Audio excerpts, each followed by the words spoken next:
This is the Wing Woman Show.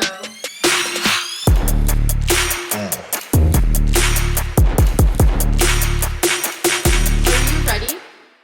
You're listening to The Wing Woman Show, and this is your host, Morgan Bars. Today on the podcast, we have Whitney Marshall of Qualified Meetings. She is a go-to sales expert and strategist, especially when it comes to all things startup and the tech industry.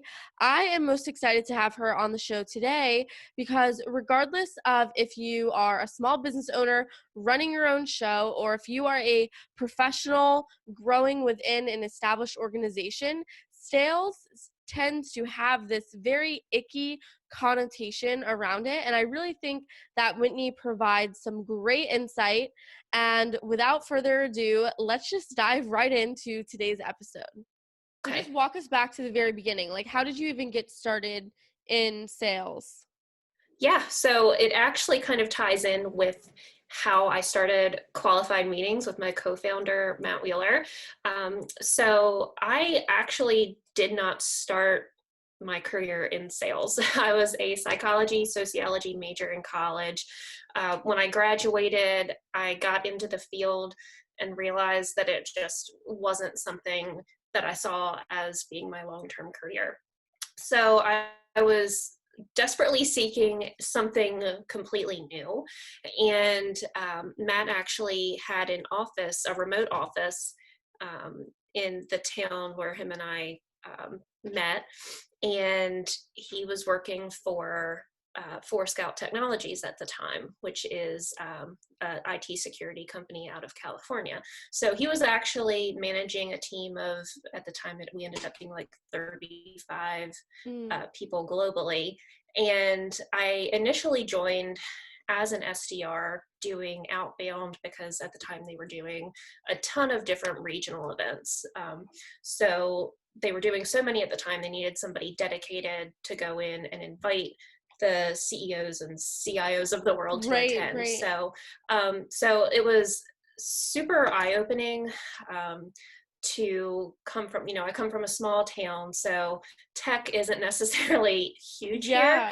And it really opened my eyes to there's a whole other world out there of all of these different tech companies. Super exciting.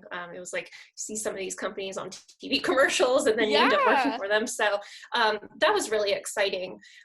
So once the events had kind of, I don't want to say died down, but weren't necessarily all as close to each other to where it required somebody dedicated, I started getting into the program management role. So it was great from being able to go from being on the phones to helping build what a sales development program should look like, to be able to help manage 35 people remotely at scale, and predictably drive revenue for companies. So I was able to go in, do everything from building reports and dashboards, predictive modeling, helping manage the team. So it was really exciting to see that. So I fell in love with it.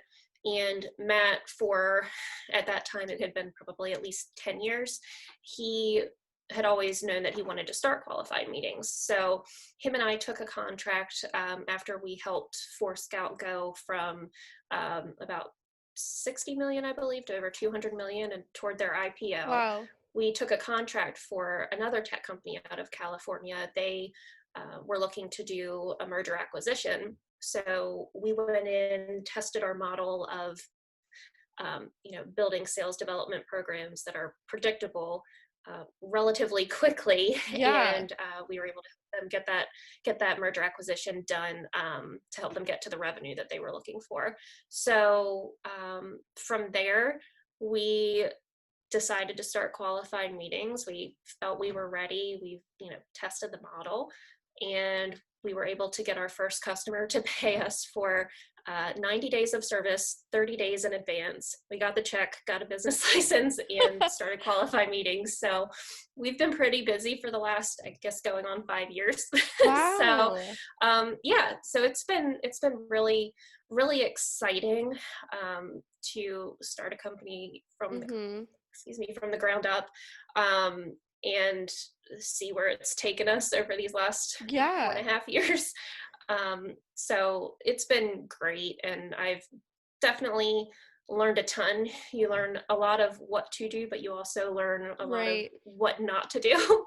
So it's been great. Holy cow. So when you were younger, or maybe even when you were in college, did you ever think that you would be doing something like this? No, I did not. I always knew that I wanted to have my own company. My pretty much everybody in my family has, always been entrepreneurs. My parents each run their own companies, grandparents. So it's something that I have been kind of accustomed to growing up, just being Right. entrepreneurial and watching family members run their own businesses, but I never knew exactly what I wanted to do when I grew up. Yeah. Um, so it's been really exciting to kind of found where I fit and to see how many lives I've been able to, Hmm. our company has been able to impact. So for everyone listening, can you give us a short blurb on qualified meetings, what you do, who you serve? Qualified Meetings, we build strategic sales development programs for IT software and services companies. So essentially any company that is either just starting out and looking to get their first customer on the board, maybe they have a small sales team, don't have a sales team at all the way up to companies looking to go IPO or already public and are looking to penetrate into new markets. Wow. So, I mean, that's great because I love how you kind of serve people across the board at whatever stage that they're in. And I think a lot of times sales has a very like icky connotation about it. So, what would you kind of say to people who struggle on the sales side of things to overcome that mindset block around it? Yeah, I mean, you can't have a company without sales. So it's the most Right. critical piece of your business. And unfortunately, it's one of the last things people think about. A lot of the founders that we come across are typically technology minded. There's usually two different kinds of founders. You either have the technical CIO minded engineer type founder, or someone that would be more on the sales side. Mhm. Where we're in tech, it's usually the other way around, and everyone is so focused on the product Mhm. that they don't spend enough time understanding sales. So I would say, first and foremost, focus on sales. You have a product, get it to market, and from there see what the market is saying with that market feedback for you to then improve upon your product. But it all starts with sales, and it's not a place that you ever want to fall behind on. Yeah, oh no, of course. And so what is your like if you had to give one sales tip, like what is your biggest tip of all? Yeah, I would definitely say, don't don't feel like don't feel uncomfortable, don't feel like you're quote unquote trying to sell somebody on something. Know Right. who you're calling, why you're calling them, and how what you're selling solves their problem. So at Qualified Meetings, our mindset is, a lot of people use the term cold calling. We don't Mhm. like to say that. We use educational outbound. So we're really focused on knowing who the persona is that we're calling, what they care about, what keeps them up at night, and what our sales development team is offering, how that can solve their problem. So it's really about solution selling, and just making sure that you're offering value. Um, you know, People always tend to not think that their time is as valuable as the people that they're Mhm. calling, when in reality your time is just as valuable, and you're trying to help them solve a problem that 99% of the time they will be struggling with. Yeah. um, so definitely don't feel like you're bothering people when you're calling them. Right. And I think that's so common too, that people are so afraid to do like the cold calling, but you call it like educational outbound, you said. Which Hmm. I just love how you like added Exactly. that term. It makes it sound so much more positive too. Yeah. And I think it's so common for people to say, oh, you need to know who your ideal customer is and give them a name and all of that. But going the extra mile and understanding like what is keeping them up at night and those different aspects is such a driving force when you are doing that cold outreach. Yeah, exactly. And, so many people feel like they need to hyper personalized conversations and do a ton of research before they get on the Yeah. phone. If you know the title of the person that you're calling, you can figure out what their job responsibility is, Mm-hmm. um, and how what you're offering um, can really impact their day to day. Mm-hmm. So, nobody cares about if, as my partner always says, if your kid won a trophy in soccer, or, what school they went to. Sometimes it's nice to be able to drop into a conversation, but really, people, people are people. They are at work trying to get a job done. They want to be rock Right. stars in their companies, and helping them find a solution that will solve problems, likely save their companies time and money, have the ability to allocate resources in other places to be more beneficial across the company, is something that we really try to help our customers get across as they're taking different products to market. I'm so glad you brought that up because I feel like it's such a good point. Because when you do cold outreach, or you kind of feel like you need to add in all those personalized touches so they know that you went so in depth to research them, but it's almost like comforting to hear that you don't have to go that in depth and know like the names of all their children and their dog that they Exactly. had when they were in high school and all those things. So it's comforting to actually hear that outreach can still be effective if you just understand the problems that they're facing in their role versus like all their personal information. Exactly. And, again, sometimes, if you're on the phone with them and you do see something on their LinkedIn that makes sense to bring up, that's great. But is somebody from a company going to purchase your solution because Yeah. you took that extra couple minutes? Probably not. It needs to make sense.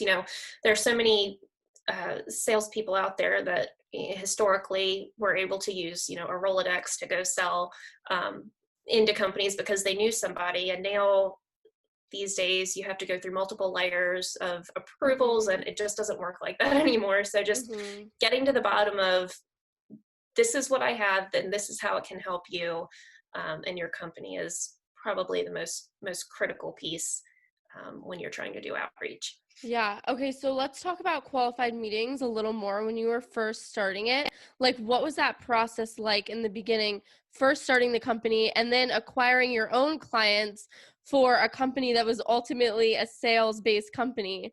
Yeah. Yeah, everything happened extremely quick, to be honest. So the best part about being a sales company is that you typically don't always have to worry about sales, Right. which is great. So we honestly got to the point where we were selling so much, we had to say, okay, we need to stop selling, which I don't suggest anybody ever does Right, that. right. But when you're just starting out and you're a services based company, it's a little bit different. You have to make sure that you can support all of the clients that you bring on. So we had a lot of our colleagues that we had worked with in the past said, if you ever decide to go do this for multiple companies, call us. Wow. And that's how we started off. So we did hit the friends and family network at first, and built out programs for them, and that just got us rolling. So from there, we had a lot of recommendations, and then we built out a small sales and marketing department internally, to where we did, outbound into our strategic markets where we could be the most successful first. Mhm. But our first year, we are in business. Um, so just from there, we've always just tried to keep the momentum going, figuring out what we can change and how to improve. But it was definitely, the first 8 to 12 months was go as fast as we could possibly go, sell as much as we Right. possibly could, and then learn from there. So we've definitely had a lot of we'll do a lot of selling, we'll do, periods of learning, go back to selling, and improve from what we've learned from those customers for newer ones coming on board. But it's been very interesting. So, Yeah. yeah. So a lot of our listeners are smaller B2B businesses who are maybe at anywhere from like their first employee to employee number 5 or employee number 6. So what advice would you give them in like different sales strategies to implement in order to one day be at the scale where they could potentially work with you? Like what kinds of things should they have in place? Sure. That's a great question. And we definitely work with a lot of companies who, are smaller and they struggle in a lot of different areas. We actually just had a conversation with another founder last week who said, we had this exact same conversation. He was like, okay, well, I will call you when I have X, Y, and Z. So the first thing you want to make sure that you have is the ability to, and I'm going to say the ability to sell, and I don't mean that by you need to be a professional salesperson. You need to have the bandwidth to handle, anywhere between 5 to 10 to 12 opportunities at any given time. So when clients sign up with us, they get a dedicated team. So none of our reps that work on the accounts are working with multiple customers. They're full-time dedicated to our clients' accounts. Wow. And work as if they would internally with them. So that means they're on the phone, Wow. email, LinkedIn, video messaging. They're doing that all day for our clients, which means Gosh. they're going to start having some opportunities roll Yeah. through. If you don't have the bandwidth to be able to handle that, we suggest people wait until they have all of their ducks in a row internally to really be able to focus on sales. Because what we don't want to happen is, Qualified Meetings puts out all of these opportunities for customers to work, and clients aren't organized enough, or they don't have the bandwidth and they drop the ball and end up not being able to appropriately take those opportunities through a sales cycle and ultimately get that ROI on the program that they've invested in with us. Okay. So that's probably the most critical piece, because there's a lot of things that we offer with our services that we can help out with in the beginning. That's everything from content messaging, some marketing support, ideal customer profile planning. So anything you need from that perspective, we can really do. But the critical piece is, we need somebody to pass that baton to when we've gotten that qualified meeting set up. So that's super critical. And then the second piece I would say is make sure you've invested in leads. And that kind of comes twofold. So depending on how early on you are in your sales efforts, we see some companies that go out and purchase a managed lead database, and then they don't know what to do with it and it just sits there. So we suggest, if you're going to do that, make sure that you have marketing efforts in place to be able to support that investment, and you have some sort of sales function in place as well for when those MQLs start rolling through, to be able to support it as well. If you do bring on, an outsourced vendor such as Qualified Meetings, you definitely want to have that in place as well, because we, require that data to go out, and it's fine if you don't know who your target client is. We can help you figure that out through that data, and what we know. But making sure that you have some sort of, thought path on what you're investing in as far as leads go, or the fact that you need to do it regardless, is super important as well. So let's say that a business owner is listening to this episode right now and they're like, holy cow, I have not invested in leads at all. I have not done any of this. What is the first simplest step that they can do, like right after this episode ends, to start getting the ball rolling on those things? Yeah. Honestly, we have so much experience. I would love for someone to reach out to Yeah. me so that I can help walk them through what that journey looks like. There are a ton of different offerings out there as far as data goes, and we're experts in pretty much all of them. And I think understanding what a customer's needs are Mm-hmm. before they go and purchase something that might not be a fit for them Right. is really get different data providers. One of our partners is Zoom Info. They just went public a couple months ago. Historically, they were Discover.org. So they are great. There are so many out there, so many great ones. But typically for the clients that we work with, that's where we find the most value, where we're in that Okay. software IT services space. But I know that's not not everyone's bag. So Yeah. if we have a laundry list of recommendations that we could go through once we know a little bit more about your business, and I would definitely love to help listeners on that journey. So Yeah, of from course. Well, I'll make sure to link down below so that they can just click directly through to it. Okay, great. Yeah, thank you so much for joining Perfect. us today, though, and all the golden nuggets of wisdom that you are helping with sales, because seriously, this is one of the most requested topics from our listeners. So thank you so Wonderful. much. Thank you.